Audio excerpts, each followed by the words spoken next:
Well, no sooner has the checkered flag stopped flying in China than we're here in Bahrain and ready for another weekend's Grand Prix action. I can't wait for this one, Martin Brundle, and a very different demand this weekend to last. Without doubt, it could be one of the hottest Grand Prix in history. It's a challenging racetrack, very tough on the brakes for the cars, in particular some big stops around here. And of course we're in the desert, so sand is always a factor, so it's got a very high grip surface as well. So as you say, a different challenge altogether from a week ago. Well, you mentioned the heat. Now, we've got our hankies to put on our head to keep cool. The cars haven't got that. The teams are going to have to sacrifice performance for cooling issues. So who's got the best cooling package? Who looks good before we get on the track? It's all about efficiency, isn't it?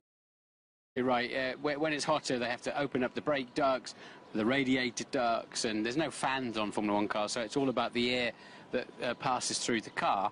And in that case, then you get more drag as well. So they really try to cut that as fine as they can to be right on the edge of being too hot. The thing I'm looking forward to this weekend is seeing Kimi Raikkonen a year on from what was his, I think, best early race last year. Could have won it, but he was a bit rusty. We both thought during the race.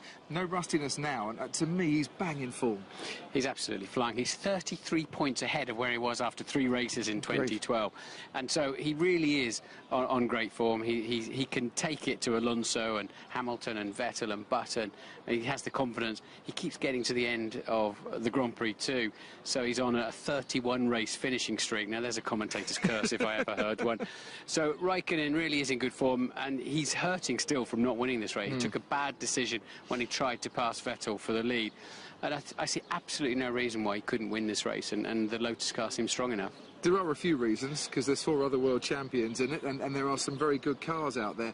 Are we getting to a stage now where actually the competition is so close at the top, then one man might be favourite, but one little slip-up could let in a number of guys? Well, absolutely. I mean, remember that we had 7 different winners in the first 7 races last season. We're already on 3 this year, and it could well be 4 this weekend. So it's about managing the tyres. We've got a double DRS zone where they open the rear wing and get that extra 12, 13 miles an hour down the straight. So I think that'll play a big role here as well. But it's all about managing the tyres, managing the heat, and beating some world-class competition in very fast cars.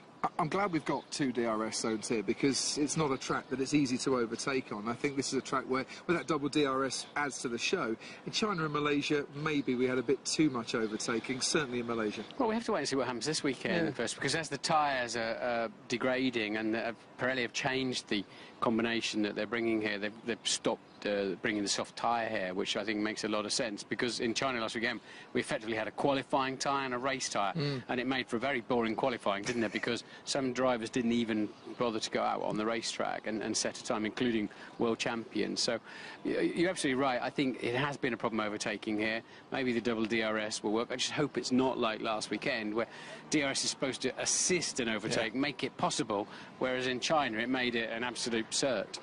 But this weekend, at least you got the DRS zones a little further apart, so you're not necessarily going to get that close in one and then have the advantage of DRS the next time out. But Kimi Raikkonen might have the advantage of a car that's good on tyres. Sebastian Vettel and Red Bull have still got a car that is mightily quick. And as I speak, a few drops of rain are starting to fall as well. I don't think we're in for a wet weather weekend, but there is a forecast of thunderstorms for Friday. And Friday's where we start our coverage on Sky Sports F1 HD.